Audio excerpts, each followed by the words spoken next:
जय हिंद, अस्सलाम वालेकुम।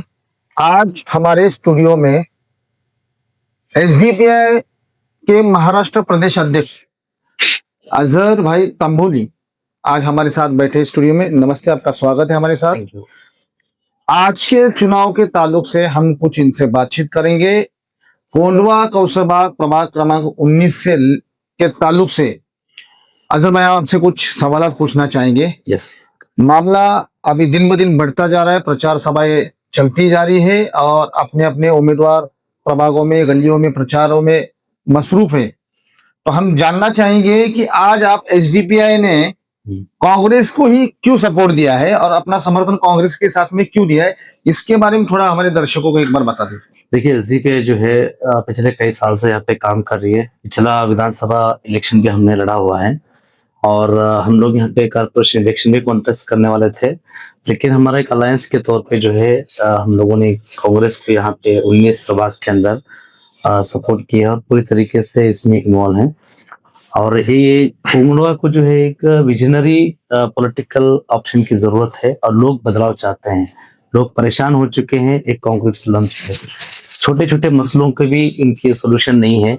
आगे का डेवलपमेंट, बड़ी बड़ी बातें तो दूर की बात है, लेकिन बेसिक इंफ्रास्ट्रक्चर नहीं है। तो ऐसे इसमें हमें लगा कि एक सेकुलर विचारधारा, क्योंकि बीजेपी जैसी जो नफरत की सियासत चल रही है, आए दिन नफरत की सियासत चल रही है, उसको अगर मिटाना है इस मुल्क से, इस महाराष्ट्र से, इस पूना की सियासत से, तो एक सेकुलर विचारधारा को मजबूत करने की जरूरत है। इसके तहत में हम लोग उनके साथ नहीं तो अभी प्रभाग में बोलो या जनता के बीच चर्चा ये भी हो रही है कि एसडीपीआई को फंडिंग देकर के कांग्रेस के समर्थन में खड़ा किया गया है। ये सब बालिश बातें हैं, ये इतना कुछ ये नहीं है। और एसडीपीआई एक आइडियोलॉजिकल पॉलिटिकल पार्टी है। फंडिंग देके करने के गली के नेता लोग नहीं है हम लोग जो कोर इश्यूज को एड्रेस करते हैं स्टेट लेवल, नेशनल लेवल और लोकल में भी, वो इश्यूज को एड्रेस नहीं करता है। और एक आइडियोलॉजिकल पार्टी कोई एक शख्स रहता तो आप पैसे देके खड़ा कर सकते हैं। और ये सब जो है ना, ये जो भी बोल रहे हैं ना, ये सब जो हारने वाले या हताश मानसिकता के जो तुतारी के उम्मीदवार है, ये थोड़े बहुत उनके लोग बोलते हैं। लोगों को भी मालूम है कि एसडीपीआई क्या है, एक कैडर बेस है, और ऐसे फालतू एलिगेशन को हम तो एंटरटेन भी नहीं करते हैं। नहीं तो आपके एसडीपीआई के कैंडिडेट आपने यहाँ पे क्यों नहीं उतारे? नहीं, हम लोगों का जैसे मैंने बताया कि अलायंस वर्ड यूज नहीं किया। हम लोग यहाँ पे इंडिपेंडेंटली और लड़ने वाले थे, लेकिन हम ये चाहते थे कि किसी भी तरीके से भाजपा जो रिलेटेड पक्ष है वैसे लोगों को तकबीयत ना मिले। तो हम लोगों का एक सेकुलर पार्टी के साथ में जो है ना, इसको लेके अलायंस हुआ है। और ये कैंडिडेट्स जो है ये इनको हम लोगों ने समर्थन भी दिया है, और उसमें एसडीपीआई की जो ताज सिद्दीकी है उनके अम्मी भी कॉन्टेस्ट कर रहे हैं। तो इसलिए हमें लगा कि एक नई सोच और सही उम्मीद इसके तहत में इन कैंडिडेट की विजन है, और इसलिए हम लोगों ने इन कैंडिडेट्स को दिया हुआ है।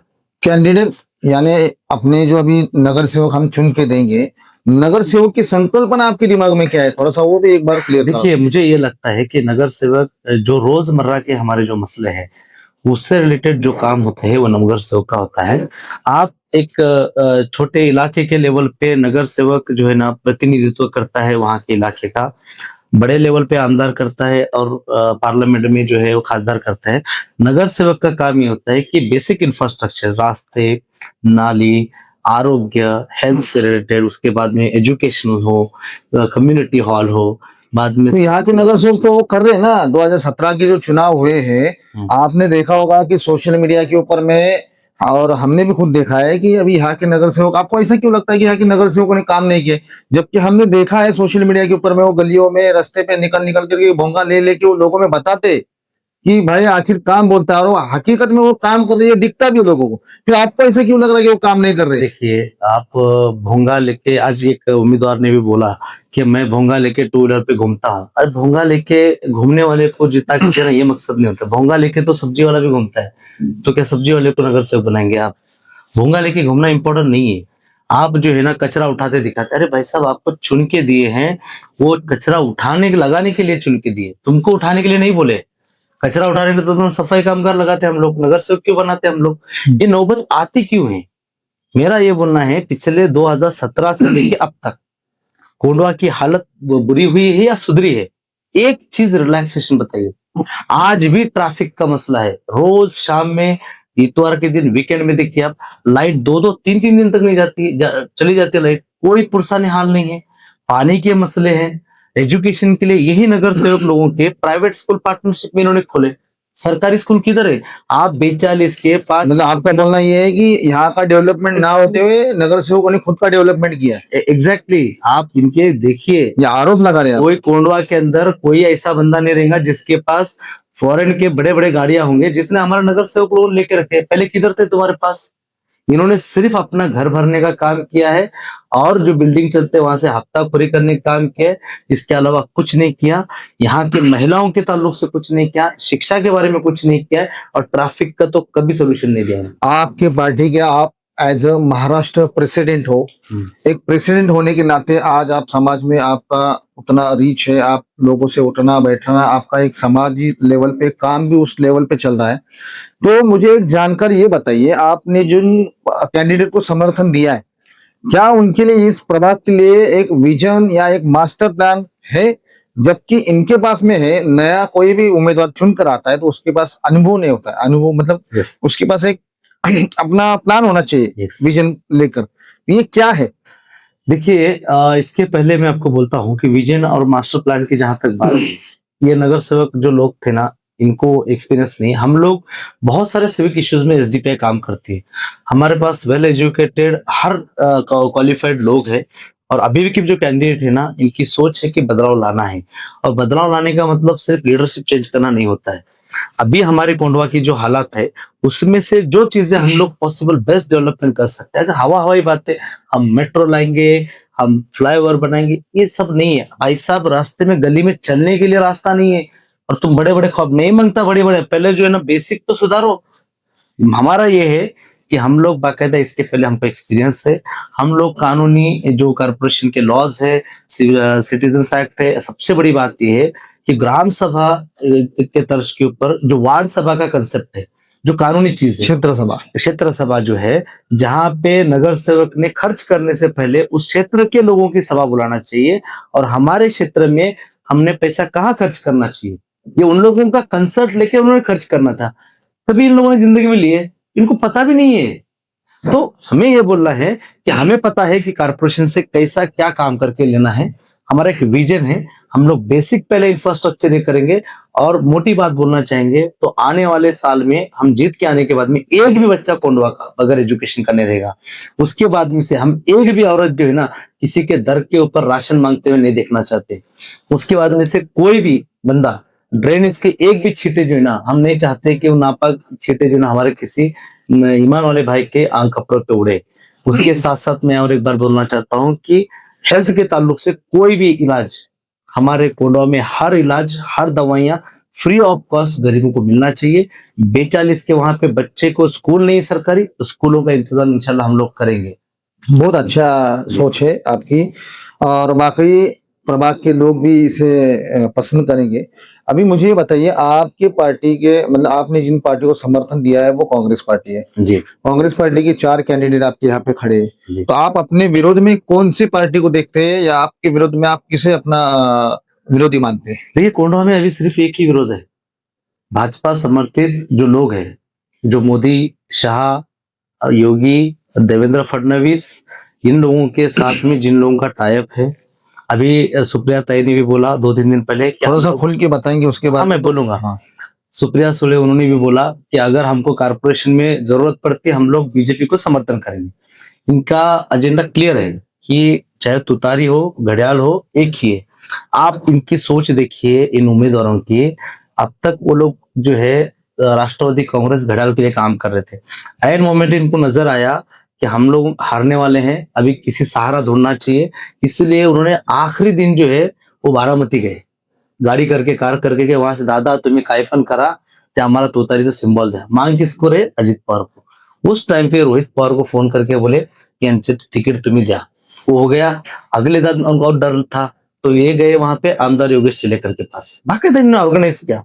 आमदार योगेश चिलेकर को इन्होंने बोला की बघा अण्णा, आम्हाला जे ना असं वाटायला पाहिजे की आमच्या विरोधात बीजेपी आहे, त्यासाठी तुम्ही एक काम करा, 4 कैंडिडेट बीजेपी द्या, म्हणजे जेणेकरून तुतारी आणि बीजेपी असा है, अपन सीन क्रिएट करू। ये सब घटिया खेल, राजनीति, मतलब आप उसको बोलना चाहेंगे कि पूरा प्री प्लानिंग और स्क्रिप्टेड है पूरा। तो हमारी जो लड़ाई है ना, वो इन मानसिकता के लोगों के साथ में है, जो सिर्फ जो है ना यहाँ के आवाम का फायदा उठाए और जो नफरत की सियासत करने वाले भाजपा के साथ है। किसी भी हालत में यहाँ का अल्पसंख्यक मुसलमान जिस तरीके से गंदी राजनीति मुस्लिम द्वेष की कर रहे हैं ना, उसको बर्दाश्त नहीं करने वाले, चाहे किसी भी। अभी आपके समाज मतलब यहाँ पर ज्यादातर मुस्लिम समाज है, अल्पसंख्यक समाज है, आपको ऐसा क्यों लगता है कि इन नगर सेवकों ने उनके लिए कुछ नहीं किया है? आज उन्हीं के अपोज में आपके मुस्लिम कैंडिडेट खड़े कर दिए, मतलब यहाँ पे मुस्लिम कैंडिडेट को ही खड़ा किया जा रहा है एक दूसरे का वोटिंग कट करने के लिए, या वोटिंग करनी उससे वोट कम हो जाएगा। तो फिर आपको ऐसा क्यों लगता है कि यही 4 नगर सेवकों को चुना के देना चाहिए ताकि उनसे काम निकाल ले, या ऐसा क्यों लगता है कि उन्होंने काम नहीं किया है यहाँ पे? देखिए रियाज भाई, पहले चीज तो इनकी सोच नहीं है कि डेवलपमेंट होना चाहिए। दूसरा बात है कि सिर्फ मुसलमान नाम होने से हम उनको जिताना, ये कभी भी लोगों ने नहीं सोचना चाहिए। क्योंकि डाकू चाहे कोई हो और हमारा डाकू डाकू रहा तो उसको डाकू नहीं समझेंगे, ऐसी बात नहीं है। आज कोंडवा को जो है ना, जो प्रॉब्लम से जूझ रहे हैं उसका सोल्यूशन चाहिए, और कोंडवा बदलने वाला है, बदलने की सोच ले रहे। इन लोगों ने मुस्लिम समाज के मसलों पे कभी मुंह नहीं खोला। जब मेरे समाज को लांडा बोल के बोला जा रहा था, तभी ये लोग राष्ट्रवादी में थे, ये लोग चुप बैठे थे। वो हज हाउस के लिए अजीत पवार को बुलाए, तुपे को बुलाए, कंप्लीट ही नहीं हुआ। आज वो नशे का अड्डा बन के बैठा। क्या मुस्लिम समाज के लिए उन्होंने किया? मैं पूछता हूँ, वो गफूर पठान आते हैं, उन्होंने स्टेटमेंट दे रहे कि एक बंदा जो है ना दाढ़ी वाला टोपी वाला भेजना है। अरे क्या बात कर रहे तुम? क्यों भेजना है सभागृह में? वहां क्या कोई धार्मिक रिप्रेजेंटेशन हो रहा है क्या? भाई हमको दाढ़ी टोपी इंपॉर्टेंट नहीं है, हमारे लिए हमारे समाज का दर्द बयान करने वाला, मेरे मोहल्ले के मसले सॉल्व करने वाला वो आदमी भेजना है। अगर दाढ़ी टोपी का भेजना है तो ठीक है ना, हम लोग जमात के आदमी को भेजते हैं, आमिर साहब को चुन के।